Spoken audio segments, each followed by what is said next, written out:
Trump കൊല്ലപ്പെടുമോ അതോ ട്രംപിൻ്റെ കസേര തെറിക്കുമോ? ഏതെങ്കിലും ഒന്ന് സംഭവിക്കും എന്നുള്ളൊരു വിലയിരുത്തൽ വരുന്നുണ്ട്.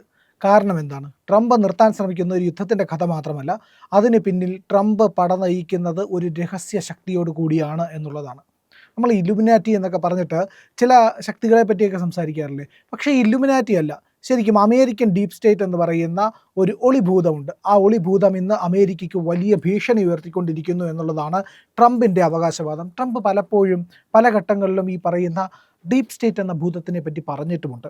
ഇവിടെ ഇപ്പോൾ ട്രംപ് ശ്രമിക്കുന്നത് എന്തിനു വേണ്ടി എന്ന് ചോദിച്ചാൽ, രണ്ട് രാജ്യങ്ങൾ തമ്മിലുള്ള യുദ്ധം അവസാനിപ്പിക്കുകയാണ്. പല യുദ്ധങ്ങളും അവസാനിപ്പിക്കാനായി ട്രംപ് ശ്രമം നടത്തി. പക്ഷേ അതെല്ലാം തന്നെ, ആ യുദ്ധങ്ങൾ അവസാനിപ്പിച്ചതൊക്കെ തന്നെ ട്രംപിന് ചെറിയ ആനുകൂല്യങ്ങൾ ഡീപ് സ്റ്റേറ്റിൻ്റെ ഭാഗത്ത് നിന്ന് അനുകൂലമായ ഒരു സുഖകരമായിട്ട്, ഇല്ലെങ്കിൽ ഡീപ് സ്റ്റേറ്റിന് അനുകൂലമായിട്ടുള്ള ഒരു നയം സ്വീകരിച്ചു എന്ന് വേണമെങ്കിൽ പറയാം. പക്ഷേ ഉക്രൈൻ്റെയും റഷ്യയുടെയും കാര്യത്തിൽ അത്തരത്തിലല്ല കാര്യങ്ങളുടെ പോക്ക് എന്നുള്ളതാണ്.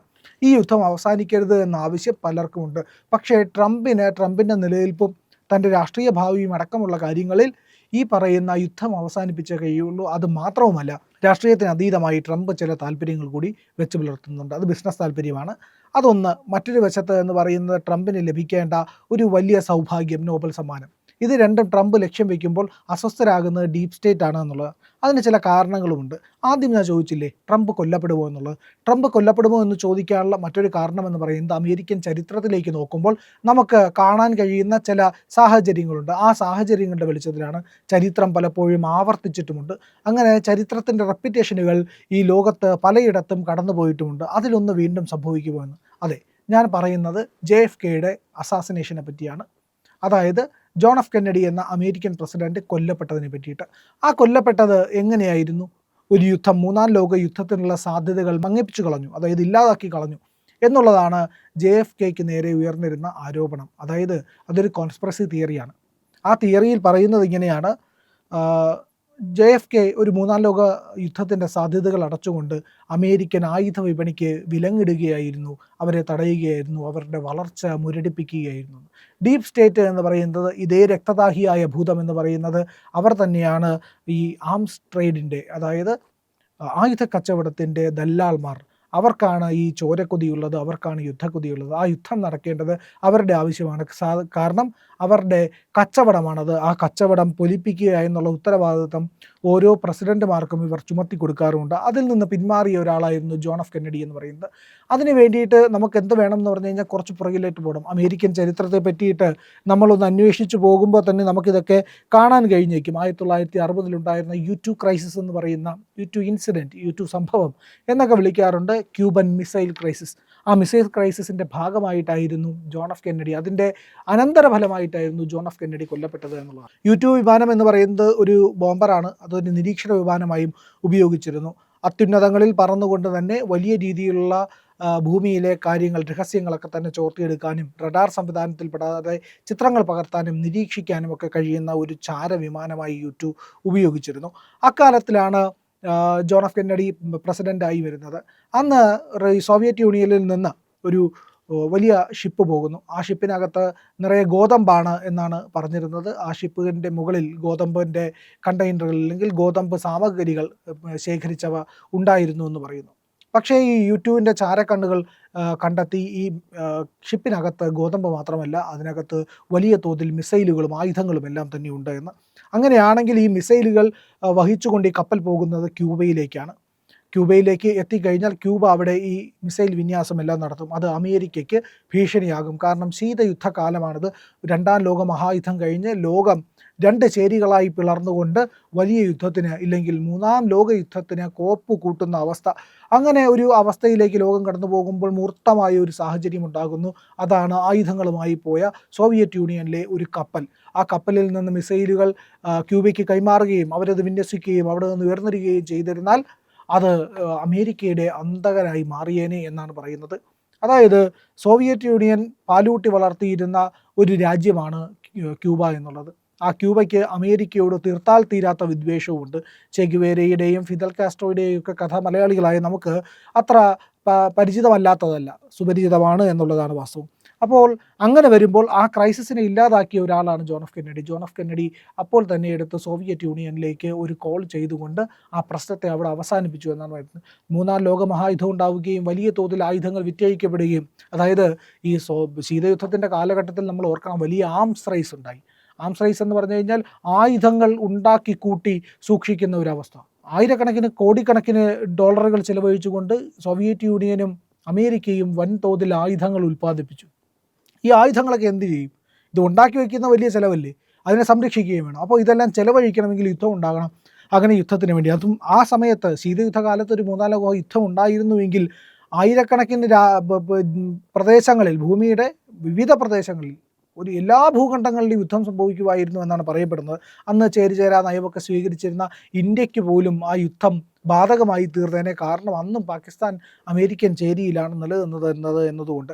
അപ്പോൾ അങ്ങനെ വന്നു കഴിഞ്ഞാൽ സ്വാഭാവികമായിട്ടും ചൈന അടക്കമുള്ള രാജ്യങ്ങൾ അന്നേ ഒരു പ്രകോപന സാഹചര്യത്തിൽ നിൽക്കുകയായിരുന്നു. അപ്പോൾ ഇന്ത്യയുമായിട്ടൊക്കെ സംഘർഷങ്ങൾ ഉണ്ടായേക്കും എന്നുള്ളത് പോലും ആ കാലഘട്ടത്തിൽ വിലയിരുത്തപ്പെട്ടിരുന്നു എന്നാണ് പറയപ്പെടുന്നത്. അങ്ങനെയാണെങ്കിൽ ഈ പറയുന്ന ക്രൈസിസ് വലിയ രീതിയിൽ വന്നാൽ അന്ന് മൂന്നാം ലോക മഹായുദ്ധം ലോകത്താകെ വലിയ വിനാശം വിതയ്ക്കുമായിരുന്നു. ഇത് മുന്നിൽ കണ്ടിട്ടാണ് ജോൺ എഫ് കെന്നഡി ഈ യുദ്ധം ഒരു ഫോൺ കോളിലൂടെ അവസാനിപ്പിച്ചത്, യുദ്ധം സംഭവിക്കാതിരുന്നത്. അതിൻ്റെ പ്രതിഫലനമായിരുന്നു അത്രേ ജോൺ എഫ് കെന്നഡി അസാസിനേറ്റ് ചെയ്യപ്പെടാനുള്ള കാരണം എന്ന് പറയുന്നത്. ജോൺ എഫ് കെന്നഡിക്ക് നേരെ 3 വെടിയുണ്ടകളാണ് ടെക്സാസിൽ വെച്ച് വരുന്നത്. ആ 3 വെടിയുണ്ടകളും ഒരെണ്ണം അദ്ദേഹത്തിൻ്റെ ശരീരത്തിലേക്ക് തുളഞ്ഞു കയറാതെ തെറ്റിപ്പോയി. മറ്റ് 2 എണ്ണം, ഒന്ന് തലയ്ക്ക് പിന്നിലും മറ്റൊന്ന് കഴുത്തിലുമേക്ക് ആയിട്ട് തുളച്ചു കയറുകയായിരുന്നു. ജോൺ എഫ് കെന്നഡി അങ്ങനെ കൊല്ലപ്പെട്ടു. അങ്ങനെ ഒരു വലിയ യുദ്ധത്തിൻ്റെ സാധ്യത ജോൺ എഫ് കെന്നഡിയുടെ മരണത്തോടുകൂടി ഇല്ലാതാവുകയും ചെയ്തു എന്നുള്ളതും പറയപ്പെടുന്നു. ആ വെടിവെച്ച ആളും പിന്നീട് ദുരൂഹമായി കൊല്ലപ്പെടുകയാണ് ഉണ്ടായത്. അതിൻ്റെ കഥ മറ്റൊന്നാണ്. അപ്പോൾ എന്തായാലും ഡീപ് സ്റ്റേറ്റിൻ്റെ ഒരു കളിയായിരുന്നു അന്ന് നടന്നിരുന്നത് എന്ന് പറയുന്നു. പിന്നീടും ഡീപ് സ്റ്റേറ്റ് നിലനിൽക്കുന്നു. ഡീപ് സ്റ്റേറ്റ് ഓരോ കാലഘട്ടത്തിലും വ്യക്തികൾ മാത്രമേ മാറുന്നുള്ളൂ. ഡീപ് സ്റ്റേറ്റ് അപ്രകാരം തന്നെ ആ കച്ചവട താല്പര്യം കൊണ്ട് നിലനിൽക്കുന്നു എന്നുള്ളതാണ്. എന്തായാലും മേക്ക് അമേരിക്ക ഗ്രേറ്റ് അഗെയിൻ എന്ന് പറയുന്ന മാഗ എന്ന മുദ്രാവാക്യം ഉയർത്തി അധികാരത്തിൽ വന്ന ട്രംപിന് ഈ ഡീപ് സ്റ്റേറ്റിനേക്കാളുള്ള ഏറെ അമേരിക്ക ഒരു വെൽഫെയർ സ്റ്റേറ്റാക്കി മാറ്റുകയും മറ്റ് പല കാര്യങ്ങളും ഒരു ക്ഷേമരാഷ്ട്ര അടിസ്ഥാനത്തിൽ കൊണ്ടുപോവുകയും അമേരിക്കയുടെ വലിയ സംഭാവനകൾ ചെയ്ത ഒരാളെന്ന് പേരെടുക്കുകയും നോബൽ സമ്മാനമടക്കമുള്ളവ സമാധാനത്തിൻ്റെ പേരിൽ സ്വന്തമാക്കുകയും ചെയ്യണമെന്നൊക്കെയുള്ള സ്വപ്നങ്ങളുമായിട്ടാണ് നടക്കുന്നത്. എന്തായാലും അങ്ങനെ നടക്കുന്ന ട്രംപിൻ്റെ മോഹമാണ് യുദ്ധങ്ങളെല്ലാം അവസാനിപ്പിച്ചതിൻ്റെ കീർത്തി തനിക്കെടുക്കണമെന്നുള്ളത്. അത് ഒന്ന് പാകിസ്ഥാനുമായിട്ടുള്ളതാണെങ്കിൽ, ഒന്ന് ഇസ്രയേലും പലസ്തീനും തമ്മിലുള്ളതായിട്ടാണെങ്കിലും, മറ്റൊന്ന് അസർബൈജാനും അർമേനിയയും തമ്മിലുള്ളതായിട്ടായാലും ഇതിലെല്ലാം ഇടപെട്ടത് താനാണെന്ന് വരുത്തി തീർക്കണം. പക്ഷേ ഈ പറയുന്ന ഡീപ് സ്റ്റേറ്റിന് ഒട്ടും താല്പര്യമില്ലാത്ത യുദ്ധങ്ങളാണ് ഇതെല്ലാം തന്നെ അവസാനിപ്പിച്ചതിലൂടെ ട്രംപ് ചെയ്തത്. അങ്ങനെ ഡീപ് സ്റ്റേറ്റിൻ്റെ കണ്ണിലെ കരടായിരിക്കുന്നു. ആയുധ വ്യാപാരത്തിന് അന്ത്യം കുറിക്കാൻ ട്രംപ് കാരണക്കാരനാവുന്നു എന്നുള്ളതാണ്. അതുമാത്രവുമല്ല, യൂറോപ്പ് അടക്കമുള്ള രാജ്യങ്ങൾ യുക്രൈനിലേക്ക് നൽകിക്കൊണ്ടിരിക്കുന്ന ആയുധങ്ങൾ വൻതോതിൽ ബ്ലാക്ക് മാർക്കറ്റിൽ ചെലവഴിക്കപ്പെടുന്നത്. ഇതിൻ്റെ റൊട്ടേഷൻ തന്നെ ഡീപ് സ്റ്റേറ്റ് പോലുള്ള ആയുധ വ്യാപാരികൾക്ക് വലിയ രീതിയിൽ ഗുണം ചെയ്യുന്നുണ്ട് എന്നാണ് പറയപ്പെടുന്നത്. അപ്പോൾ യൂറോപ്പ് അടക്കമുള്ള വലിയ രാജ്യങ്ങൾ നൽകുന്ന ആയുധങ്ങളെല്ലാം തന്നെ വീണ്ടും ബ്ലാക്ക് മാർക്കറ്റിൽ മറച്ചു വയ്ക്കപ്പെടുകയാണ് ഉക്രൈൻ ചെയ്തുകൊണ്ടിരിക്കുന്നത്. അപ്പോൾ ഉക്രൈൻ ഇത്തരത്തിൽ ചെയ്യുന്ന ഈ പ്രവർത്തികൾ വീണ്ടും മുതലെടുക്കുന്നത് ഡീപ് സ്റ്റേറ്റും ഈ ആംസ് ട്രേഡ് നടത്തുന്ന ആൾക്കാരും ഒക്കെ തന്നെയാണ്. അപ്പോൾ വലിയ തോതിൽ ഇതിൻ്റെ ഒരു ക്രയവിക്രയം നടന്നുകൊണ്ടിരിക്കുന്നു. അതിൽ നിന്ന് ലാഭമുണ്ടാക്കേണ്ട ആയുധ വ്യാപാരികൾ ലാഭമുണ്ടാക്കിക്കൊണ്ടിരിക്കുന്നു.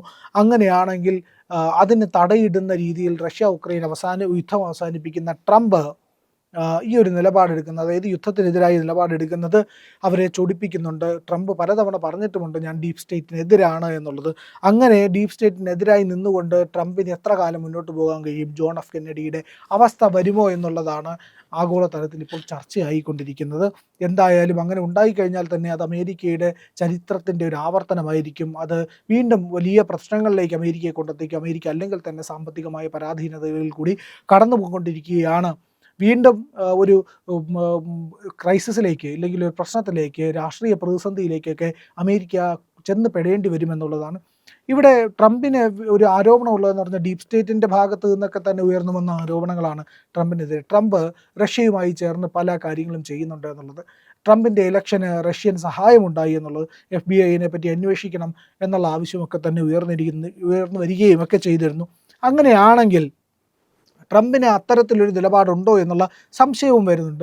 കാരണം ട്രംപ് ഇന്നലെ നടത്തിയ ഒരു പ്രസ്താവനയുണ്ട്. ആ പ്രസ്താവനയിൽ മൂന്നാം ലോക രാജ്യങ്ങൾ, വൈറ്റ് ഹൗസിൻ്റെ മുന്നിലുണ്ടായ വെടിവയ്പ്പുണ്ടല്ലോ, ആ വെടിവയ്പ്പിനെ തുടർന്നാണ് ട്രംപ് ഇത്തരത്തിലൊരു പ്രസ്താവന പറഞ്ഞിരിക്കുന്നത്. അത് പറഞ്ഞിരിക്കുന്നത് മൂന്നാം ലോക രാജ്യങ്ങളിൽ നിന്നുള്ളവർ ഇങ്ങോട്ടേക്ക് വരണ്ട, അവർക്ക് എന്നേക്കുമായി അമേരിക്കയുടെ വാതിൽ അടയ്ക്കപ്പെടുകയാണ്, ബൈഡൻ്റെ നയങ്ങളെ വിമർശിക്കുകയാണ്. അഫ്ഗാനിസ്ഥാനിൽ നിന്ന് വിമാനത്തിൽ, എയർഫോഴ്സ് വിമാനത്തിൽ നൂറുകണക്കിന് ആൾക്കാരെ കൊണ്ടുവന്നതുമായിട്ട് ബന്ധപ്പെട്ടാണ് ട്രംപിൻ്റെ ഇത്തരത്തിലുള്ള നിലപാട്, ഇത്തരത്തിലുള്ള പ്രസ്താവനകൾ വരുന്നത്.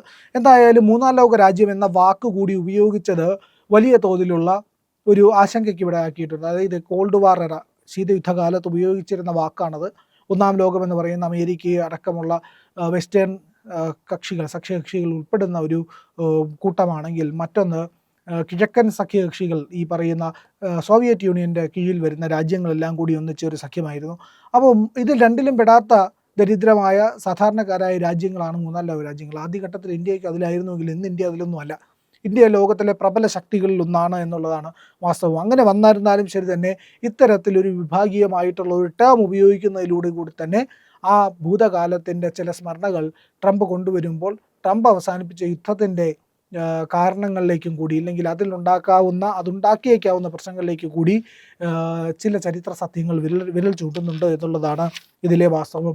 അങ്ങനെയാണെങ്കിൽ ട്രംപിന് നേരെ ഒരു ആക്രമണം ഉണ്ടാവുമോ എന്നുള്ളതാണ്. പലതവണ ട്രംപിന് നേരെ അതുണ്ടായിരുന്നു, പക്ഷേ അതെല്ലാം നിയോനാസികളാണ് എന്നൊക്കെ പറഞ്ഞിട്ടും, ഇല്ലെങ്കിൽ ട്രംപ് വിരുദ്ധമായിട്ടുള്ള ചില പ്രവൃത്തികൾ ചെയ്യുന്നവരാണോ എന്നൊക്കെ. ട്രംപിനെതിരെ തന്നെ ഈ നിയോനാസി പ്രയോഗം പലതവണയും നമ്മുടെ ഇവിടുത്തെ ലെഫ്റ്റ് വിങ്ങിലുള്ള ആൾക്കാർ തന്നെ ഉപയോഗിച്ച് നമ്മൾ കണ്ടിട്ടുമുള്ളതാണ്.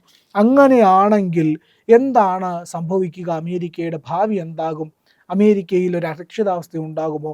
റഷ്യ യുക്രൈൻ യുദ്ധം അവസാനിപ്പിക്കുന്നത് ആർക്ക് പ്രതിസന്ധി സൃഷ്ടിക്കും എന്നുള്ളതെല്ലാം തന്നെ വലിയ രീതിയിൽ ചർച്ച ചെയ്യപ്പെടുന്നുണ്ട്. ട്രംപിൻ്റെ മൂന്നാം ലോക രാഷ്ട്രം എന്ന് പറയുന്ന വാദം കൂടി ഉയർത്തിയിരിക്കുന്നതും ഏത് തരത്തിൽ പ്രതിഫലിക്കും? അത് ആർക്ക് വേണ്ടിയാണ് ട്രംപ് പറഞ്ഞത്? ട്രംപ് ഉയർത്തുന്ന അമേരിക്കൻ ദേശീയതയ്ക്ക് വേണ്ടിയിട്ടാണോ, അതോ ഡീപ് സ്റ്റേറ്റിനെതിരായിട്ടാണോ? ബംഗ്ലാദേശിൽ ക്രൈസിസ് നടന്നപ്പോഴത്തേക്കും ട്രംപ് മോദിയോട് പറഞ്ഞത് അല്ല, അത് ഡീപ് സ്റ്റേറ്റ് അല്ല എന്നാണ്. എന്താവട്ടെ, അത് ഡീപ് സ്റ്റേറ്റ് അല്ല എന്ന് വിശ്വസിക്കാൻ പ്രയാസമാണ്. കാരണം അമേരിക്കയുടെ ഇല്ലെങ്കിൽ ട്രംപിൻ്റെയും ഡീപ് സ്റ്റേറ്റിൻ്റെയൊക്കെ താല്പര്യം തന്നെയാണ് യൂനിസിനെ കൊണ്ടുവരിക എന്നുള്ളത്. അത് തന്നെയാണ് അവിടെ സംഭവിച്ചിരിക്കുന്നതും, യാതൊരു സംശയവുമില്ലാത്ത കാര്യമാണത്. പക്ഷേ ട്രംപ് അങ്ങനെ പറഞ്ഞുവെങ്കിൽ ട്രംപ് എവിടെയൊക്കെയോ ഡീപ് സ്റ്റേറ്റിനെ ഭയക്കുകയും ഡിഫെൻഡ് ചെയ്യാൻ ആഗ്രഹിക്കുകയൊക്കെ ചെയ്യുന്നുണ്ട്. അതുകൊണ്ട് തന്നെ അവരെ സുഖിപ്പിക്കാനാണോ ഈ പറയുന്ന മൂന്നാം ലോക രാജ്യങ്ങളിൽ നിന്നുള്ളവർ വരണ്ട എന്നുള്ളൊരു വാദം ഉന്നയിച്ചത് എന്നുകൂടി കണക്കാക്കേണ്ടി വരും. ഏതായാലും 28-ന് പദ്ധതി അംഗീകരിച്ചു എന്ന് സെലൻസ്കി പറയുന്നു. യുദ്ധം അവസാനിക്കുകയാണെങ്കിൽ അത് ട്രംപിനെ ബാധിക്കുമോ, ലോകത്തിനെ ബാധിക്കുമോ, അതോ റഷ്യയുടെ താല്പര്യങ്ങൾ എന്താവും എന്നുള്ളത് കൂടി, അങ്ങനെ വലിയ തരത്തിലുള്ള സങ്കീർണമായൊരു വിഷയമാണത്. അതിൻ്റെ പ്രതിഫലനങ്ങൾ ട്രംപ് തുടരുമോ തകരുമോ എന്നുള്ളതിൽ വന്നു നിൽക്കുകയാണ്.